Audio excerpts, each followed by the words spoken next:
today's show. How are businesses coping with the imminent lockdown?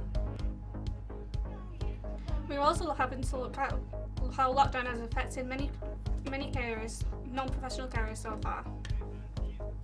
Lastly, Quays News spent some time with the performing arts students to see how they are adapting to COVID.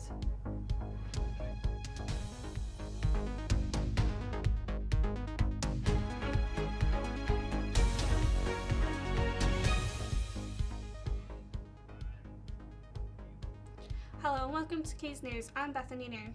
And I'm Georgia Kelly. Our top story today.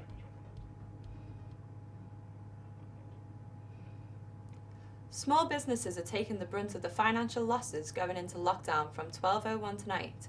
I went in to speak to some independent traders to see how they are affected. This is Afflex, home of independent trading businesses. At 6 p.m. today, they're scheduled to close. I spoke to some of the independent traders to find out how lockdown 2 will affect them. I'm Kim and I'm the manager, I'm the owner of Charms and Hummingbirds. My old boss decided he was going to close it not long after we were furloughed last time. So instead of being made redundant, I took over the shop. So you said before that you were furloughed last time. Are you not entitled to furlough this time? We or? should be. Yeah. I also went to talk to 2 other businesses inside of Afflex to find out how they're being affected. My name's Karen Anderson. I am the owner of Mad for Art. The fact that I am a new business and I don't qualify for any help, government help or anything, so yeah, it's going to be quite very difficult actually to try and survive. Yeah. This other business owner didn't receive any government support.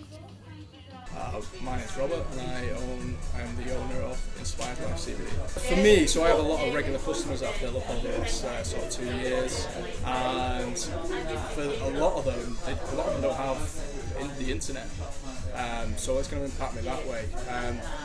So I will probably I'm going to lose a lot of money basically. But the good thing is I'm going to be offering, for anyone who buys online, I'll be driving around Manchester, Greater Manchester, doing same day delivery and next day delivery. It is a massive loss for me. I'm going to do my best to try and make the most of it and adapt, basically move everything online. I'm Honor from Urban Jungle, so we're in Northern Croton in Manchester. And we have, as you can see, a reptile shop and an aquarium downstairs. The class is an essential business, so we won't be closing down because we've got live animals, we've got live foods and frozen food. So people can't go to Pets at Home for certain stuff that we have, because we specialise on a lot of exotics, a lot of large monitors. So therefore our store will be remaining open, and then so we can serve the public with what they need for their pet. We're looking to start maybe doing deliveries. This is what we did in the previous one. It's quite difficult because we're not designed to be a delivery business. It's designed where people come in, browse, choose what they want and leave with it, because there's a lot of advice to be given. There's going to be a lot more work for the staff in the shop, but overall we probably will just pull through okay. Like these guys, we're going to have to adapt to our new environment over the next month. However, hopefully we'll all end up on the brighter side. So why did you go into the pet shop? Well, I went into the pet shop because it was a different type of business experience, and also I bought a hamster. Tell you what though, holding that lizard at the end was scary. Oh, was it?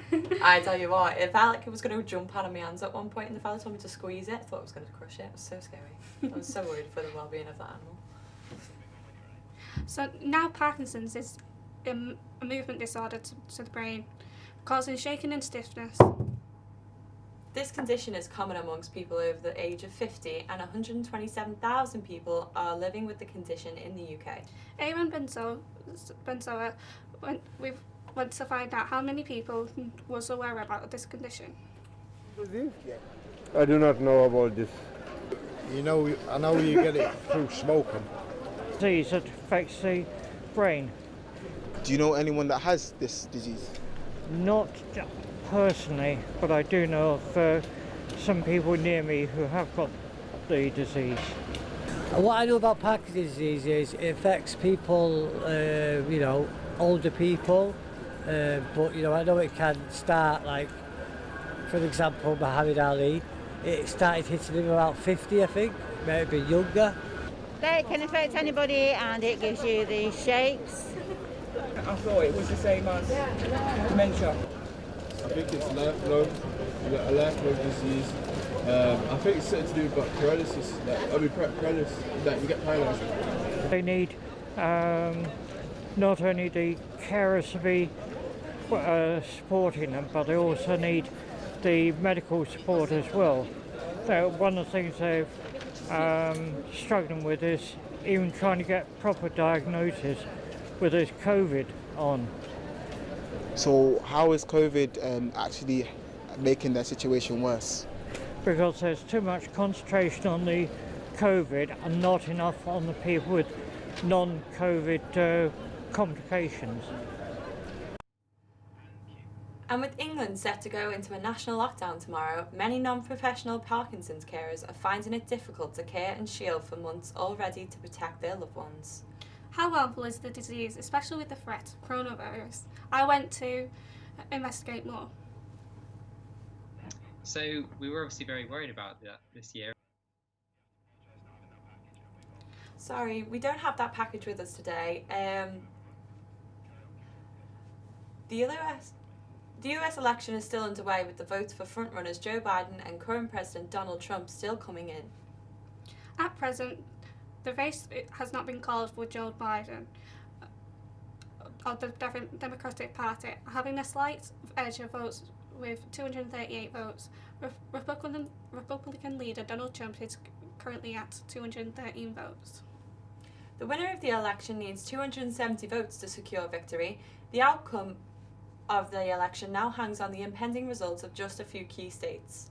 As millions of votes currently remain uncounted, there can be no clear winner, despite President Trump claiming earlier that he had already won the election. And now our arts correspondents Liz Grattan and Callie Marie Taylor went to find out how people in the performing arts have been affected by the coronavirus. This is the Arden School of Theatre, one of the many places affected by the pandemic. Since the drama of the coronavirus, we've been speaking to students from the Arden School of Theatre on how they've had to put restrictions on the way they perform. We went to talk to students Megan and Ellie about their thoughts on the new coronavirus restrictions on the performing arts and how it's going to affect their careers in the future. Since COVID, what's it been like acting? What's it been like performing? Or have you not had to do that? Have you not had audiences? What have you had to do? So we have a module called Touring Theatre that you do in second year, and you create a performance and you're then meant to take it on tour around schools, but obviously because of COVID we weren't able to do that, so we took it to our own in-house theatre and broadcast it live. Ella explains how the rehearsals have been impacted. At the uni, they've sort of timed it so we're all in different groups now. So we're really only mixing with people on our course. So when we're in the common areas, so like going upstairs and stuff, we do have to wear masks. But actually in the lessons, we just try and keep a social distance. But because a lot of things that we do, you can't really have a mask on for it. Yeah. But they've managed to work it out in a way where it is still social distance and we are still safe. So we have movement lessons, and our tutor, he's designated certain squares on the floor, so once you go into the class everyone has their own square and you've got your own 2 metre gap. Ella has made an Instagram art page showing her frustrations with the Rethink, Reskill, Reboot scheme. I think I got really angry about it because it annoys me the fact that people put so much of their lives and so much money and time and effort into getting into the creative industry that the government just think they can go, it's all right, they'll just retrain as a bricklayer. Don't tell a politician to retrain. So why are you telling people that have put years and years of their life into it to retrain? It made me really angry. Oh, human. Let's hope that the government will rethink their scheme. Elizabeth Grattan, Callie Marie Traynor, Quays News. This is the first year in history poppy collectors haven't been able to collect on the streets. Earlier, we spoke to Jeff Tipp from the Peace Pledge Union about the impact lockdown has on this year's poppy appeal and their white poppies. So we were obviously very worried about that this year, as so many people have been. In actual fact, what we've been finding is that enormous numbers of people are ordering small quantities of white poppies. So perhaps it has affected the sales and the distribution of larger numbers by venues, because people can't hold events, not as many people can attend places of worship, and so on. But we are finding that there is still a huge amount of support from individuals who've been buying white poppies in smaller packs and perhaps sharing with their household, and also a lot of interest in our new education resources, which is designed for parents and teachers and can be used during the lockdown as it was, or as it will be soon, at home. So yeah, it's across the UK that we've been distributing them, and there have been many more schools resources that we've distributed this year. So that's a really positive sign. There's been a lot of interest in the new things we've been putting out, and we've been getting amazing comments from teachers and parents who've said that it's helped them open up conversations around Remembrance Day in their communities and in their schools, where they've always felt there needs to be more of a conversation. Should we be remembering the victims of contemporary wars, such as the conflict in Yemen now? Should we be remembering civilians on Remembrance Day? These are questions that I think bother a lot of people, and so I think that's reflected in the approach that we're getting from teachers. Well, there's still time to do so. We're sending them out first class from today until just before Remembrance Day. You can get them at ppu.org.uk. That's the Peace Pledge Union's website, and we've got an online shop there. And the weather for the next 2 days, despite going into lockdown, the weather is looking to be great.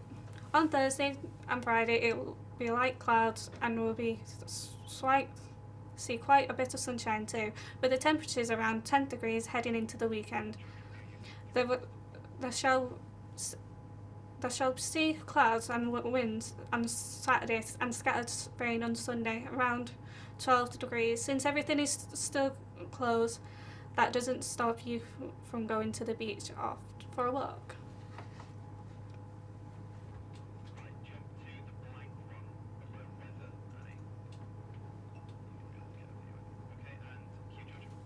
Earlier we mentioned the effects of COVID on Parkinsons. Here's the package now.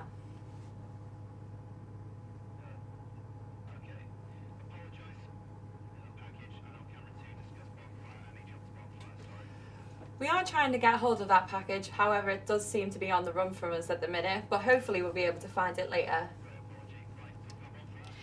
Yesterday we sent out tweets asking for you to share your bonfire night experiences. We are now going to have a little look through the stuff that you've sent us.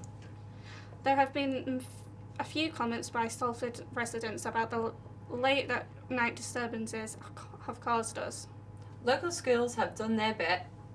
What are your common bonfire night traditions? What will you be doing this year?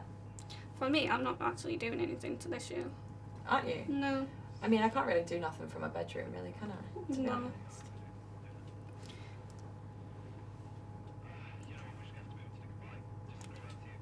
That's all for this week, but why not check out our social media at Quays News for great content. Thank you for watching, and join us next week at 5 for the week's news. Goodbye. Goodbye.